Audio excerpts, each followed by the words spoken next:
Hi everyone! Welcome to Learn to Decode English. In this video, we'll learn about some of the most important parts of speech in American English, nouns.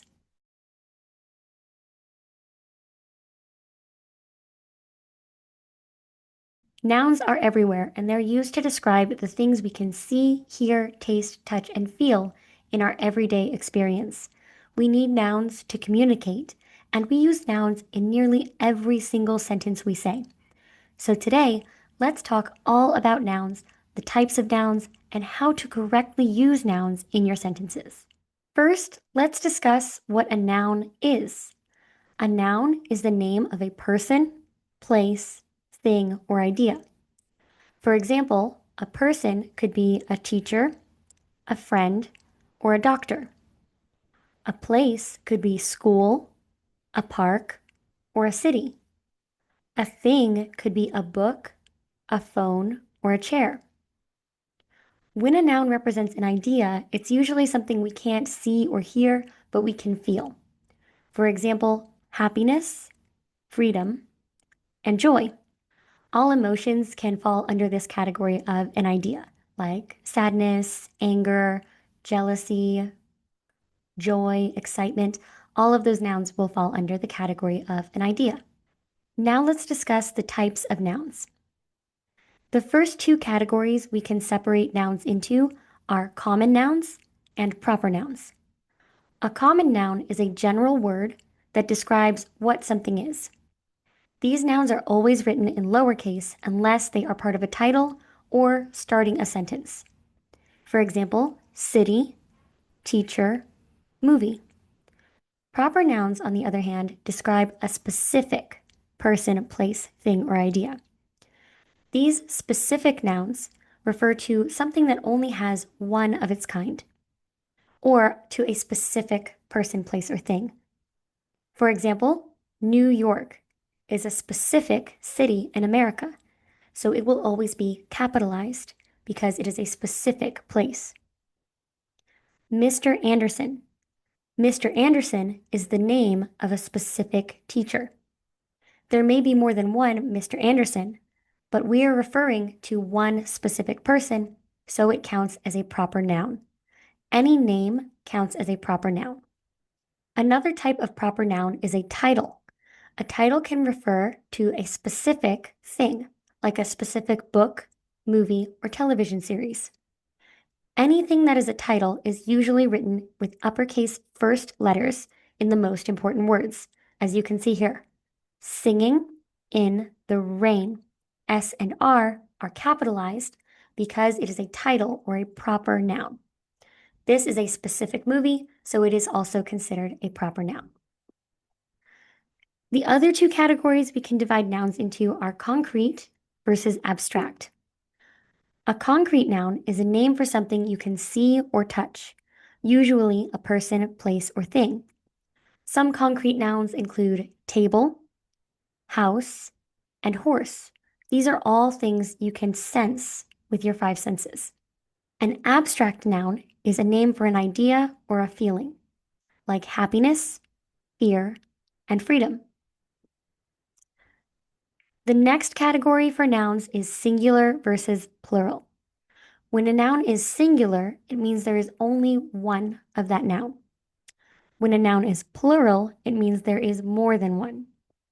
For example, one dog, or more than one dogs.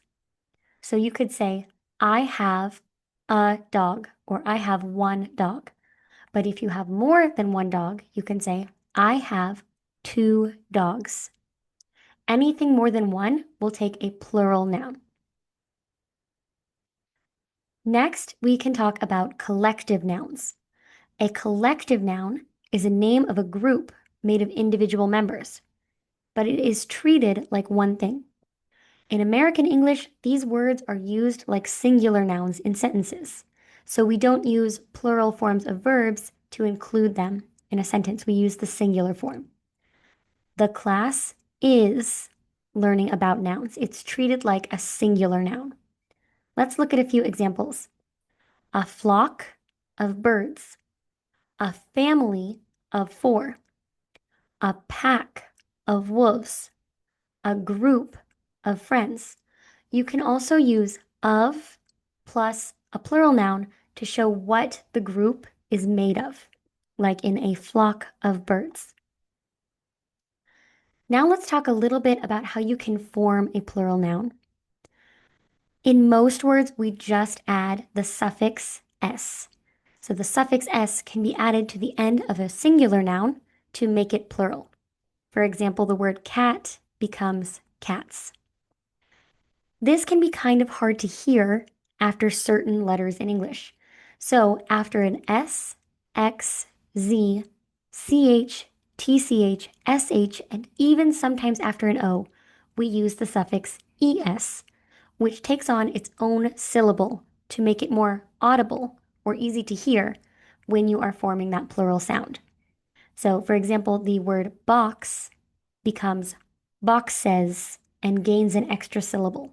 For spelling, if you have a base word that ends with a Y, like maybe the word baby, for example, you can change that Y to the letter I and then add the ES ending. So the word baby becomes babies with IES at the end. This is very consistent and changes almost all Ys. If that Y is part of a vowel team, however, like AY at the end of day, we don't add IES. Instead, you can just add S since the Y in a vowel team is treated like a consonant. Lastly, we have irregular plurals. Irregular plurals change to the plural form some other way than adding an S. So, for example, the base word child becomes children and man becomes men. These words may be from Old English or they may be borrowed from other languages, but they don't change to plurals the way we're used to. Most of these words need to be memorized since there is no concrete spelling rule to correctly change them to the plural form. Next, let's talk about countable versus uncountable nouns. A countable noun is something that can be counted, like apples, cars, and books. So you could say, I have 3 apples.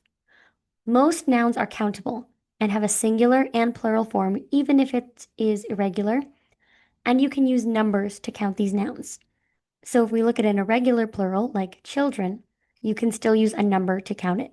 I have 3 children. An uncountable noun cannot be counted.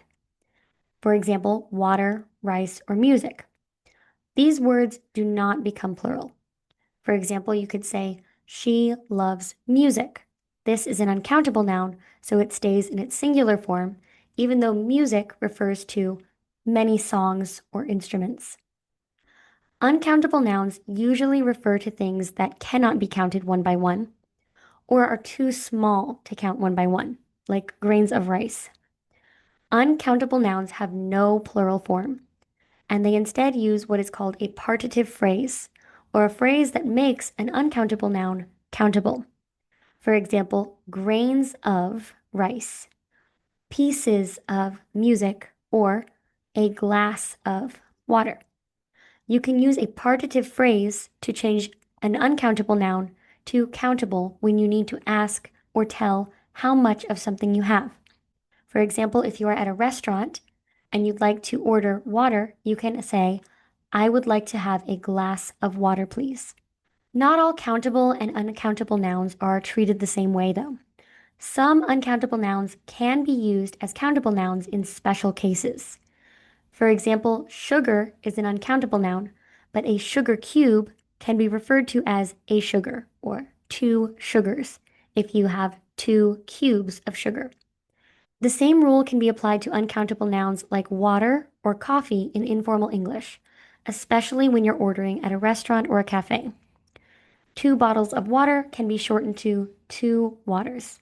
We'd like 2 waters, please. And similarly, 2 cups of coffee can be shortened to 2 coffees. We'd like 2 coffees, please.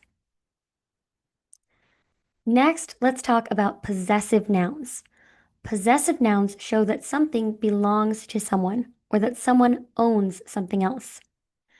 When you use a regular noun, and want to change it to possessive form, you can add an apostrophe S to show possession. For example, the dog's toy, the toy that belongs to the dog, or Sarah's book, the book that belongs to Sarah. If the noun is plural and already ends in an S, you can just add the apostrophe to the end with no additional S. For example, the students' desks, the desks that belong to the students. Now let's look at nouns in a sentence. Nouns can be the subject, the object, or part of a prepositional phrase. When a noun is the subject in a simple sentence, it typically comes at the very beginning. The cat sleeps. The cat is the noun that is the subject of our sentence. If the noun is an object in a simple sentence, it usually appears at the end. I saw a movie. A movie is the object of our sentence because it is what received the action. It is what I saw. And lastly, as a prepositional phrase, it can tell you where something is. She is at the park. The park is the location in our sentence. Now, let's complete a quick review of the types of nouns we discussed today. After this, we'll complete a few practice exercises that can help you feel more confident when using nouns in your sentences. First, common nouns. Common nouns are general names for general things, like cat or city. A proper noun is a specific name, like America or New York City. Concrete nouns are things you can see or touch, like a book or a table. Abstract nouns are ideas or feelings, like happiness or fear. Singular nouns are used when you have only one of something, like one house or one book. A plural noun is used when you have more than one of something, like houses or books. A collective noun is some kind of group made up of individual parts, like a team or a class. A countable noun is something you can number, like dogs or people. 5 dogs, 5 people. An uncountable noun is something you cannot count individually, either because it is one unit or because it is very small, like water, rice, or music. And lastly, possessive nouns show that something belongs to someone else, like Peter's, something that belongs to Peter, or my friend's, something that belongs to my friend. Now let's complete a few practice exercises. Can you identify all of the nouns in these sentences? Pause the video so you have enough time to write down all of the nouns you see. Then press play when you're ready to check your answers. Are you ready to check your answers? Let's look at all of the nouns in these sentences. Each noun will be underlined. Dog, Sarah, book, night, team, pizza, sun, sky, children, park, freedom, happiness. Great job. Now let's move on to the next exercise. In this exercise, we will match each common noun to a corresponding or related proper noun. Pause the video so you have enough time to match each common noun to its proper noun, and then press play again when you're ready to check your answers. Now let's check your answers. City, New York City. Building, the Empire State Building. President, George Washington. Country, the United States of America. Ocean, Atlantic Ocean. Now let's move on to our next exercise. Let's practice sorting abstract and concrete nouns. Remember, an abstract noun is something that is a feeling or an idea, and a concrete noun is something that you can see or touch. Let's practice sorting these nouns. Pause the video and press play when you're ready to check your answers. Now let's check your answers. Happiness is an abstract noun. Table is a concrete noun. Fear is an abstract noun. Accomplishment is an abstract noun. Computer is a concrete noun. Dream is an abstract noun. And sky is a concrete noun. Now let's move on to our next exercise. Now let's practice collective nouns. We need to find all of the collective nouns in each sentence. Pause the video and write down all of the collective nouns you see. Then press play when you're ready to check your answers. Now let's check your answers. Class, team, family, group, crowd. Great job. Now let's move on to our next exercise. Now we'll practice singular and plural nouns. In this exercise, we will change each singular noun into its plural form. Pay special attention to irregular plurals, which don't follow the rule for plurals and instead are memorized. Pause the video so you have enough time to practice changing each singular noun into its plural form, and then press play when you're ready to check your answers.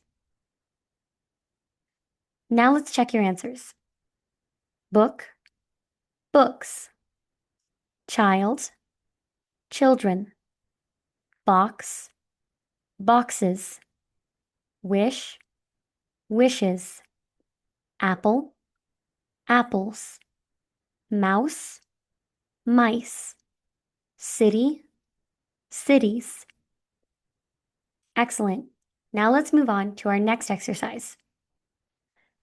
Next, we'll practice identifying countable versus uncountable nouns. First, we can decide if each noun is countable and mark it with a C, or uncountable and mark it with a U. Then we can write its plural form using either plural spelling rules or partitive phrases if it is uncountable. Pause the video so you have enough time to practice, and press play again when you're ready to check your answers. Let's check your answers. Water. Water is uncountable. You can say glasses of water or bottles of water to change it to its plural form. Rice. Rice is also uncountable. We can use the partitive phrase grains of to make rice countable, grains of rice. Horse. Horse is a countable noun, horses. Desk. Desk is also countable. It's something that is very easy to count. So you can use regular plural spelling rules. Desks. Tea. Tea is also an uncountable noun, like water or coffee. You can say cups of tea. Table.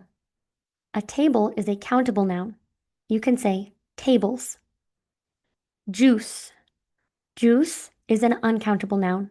You can say cups of juice, bottles of juice, or boxes of juice. In informal English, you may also hear juices if someone is asking for more than one bottle of juice. I hope you enjoyed today's lesson on nouns. Let us know in the comments if you have any questions or if you learned anything new about nouns today. If you liked this video, please remember to give us a like and subscribe to our channel for more English videos just like this one. Until next time, always keep learning. Bye!